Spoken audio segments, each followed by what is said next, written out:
এখন আমরা আসলে অত্যন্ত সৌভাগ্যবান এবং আনন্দিত যে এই পলো গ্রাউন্ডের ময়দান, যে ময়দানটা 2012 সালে যখন আমি সাধারণ সম্পাদক ছিলাম, খসরু সাহেব প্রেসিডেন্ট ছিল, এটা একটা বাংলাদেশের ঐতিহাসিক একটা সমাবেশ আমরা উপহার দিয়েছিলাম দেশনেত্রী বেগম খালেদা জিয়ার। এইটাই ছিল আক্ষরিক অর্থে চট্টগ্রামের শেষ সমাবেশ। এরপরে কিন্তু আর কোনো সমাবেশ হয়নি। যেটা উনি 17 সালে এসেছিলেন এটা পথসভা হয়নি।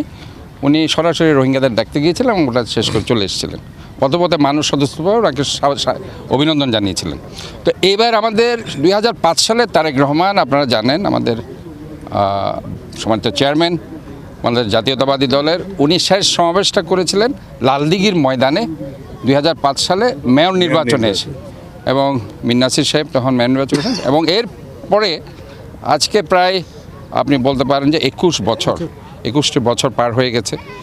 এবং এই 21 বছর পরে চট্টগ্রামের মানুষের মনের মধ্যে অনেক উন্মাদনা। এখানে শুধু আমাদের দলীয় নেতাকর্মী নয়, বাংলাদেশের মানুষ ওনাকে দেখার জন্য এবং চট্টগ্রামের মানুষ ওনাকে দেখার জন্য উন্মুখ হয়ে আছে।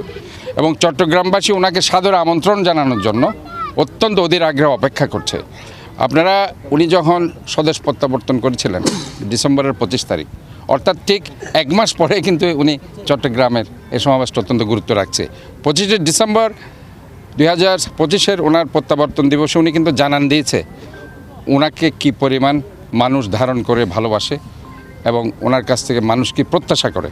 টানা তৃতীয়বার অর্জন করেছে দেশের সেরা সুপার ব্র্যান্ড স্বীকৃতি বসুন্ধরা টিস্যু। কাজে চট্টগ্রামবাসী অধীর আগ্রহে অপেক্ষা করছে উনি চট্টগ্রামবাসীর জন্য কি বার্তা নিয়ে আসছে, এবং ওই বার্তাকে উপলক্ষ করে আমরা মনে করি ইনশাল্লাহ আগামী এই জনসমাবেশটি জনসমুদ্রে পরিণত হবে ইনশাল্লাহ। এটা অ্যাপ্রক্সিমেটলি আমাদেরকে সকাল 11টায় বলা হয়েছে, 10টায়। বাট দ্য থিং ইজ আমরা সকাল থেকে সবাই চলে আসবে। উনি হয়তোবা এখানে সমাবেশের স্থলে আসতে এই সকাল 11টা নাগাদ হবে। তো আমরা মনে করি 25 তারিখ ইনশাল্লাহ এই সমাবেশটা হবে। এবং আমরা সবাইকে অনুরোধ জানাচ্ছি, প্রত্যেকটা চট্টগ্রামের আপামর জনসাধারণকে, এটা শুধু আমি নেতাকর্মীদের বলছি না, আমি চট্টগ্রামবাসীকে অত্যন্ত আনন্দমুখর পরিবেশে ফেস্টিভ মুডে আপনারা তারেক রহমান সাহেব ওনার বাংলাদেশ নিয়ে, চট্টগ্রাম নিয়ে কী প্ল্যান আছে সেগুলো অবশ্যই উনি বলবেন, এবং উনি একটি সুন্দর বার্তা চট্টগ্রামবাসীর জন্য দিবেন।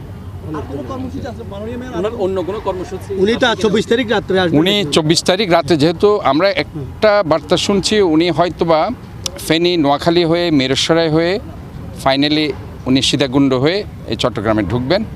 এবং 24 তারিখ উনি এখানে একটা হোটেলে অবস্থান করবেন, রাত্রি যাপন করবেন, যার কারণে পরদিন সকালেই এই প্রোগ্রামটা করা হয়েছে। ওটা করেই উনি হয়তোবা ওনার চলে যাবেন।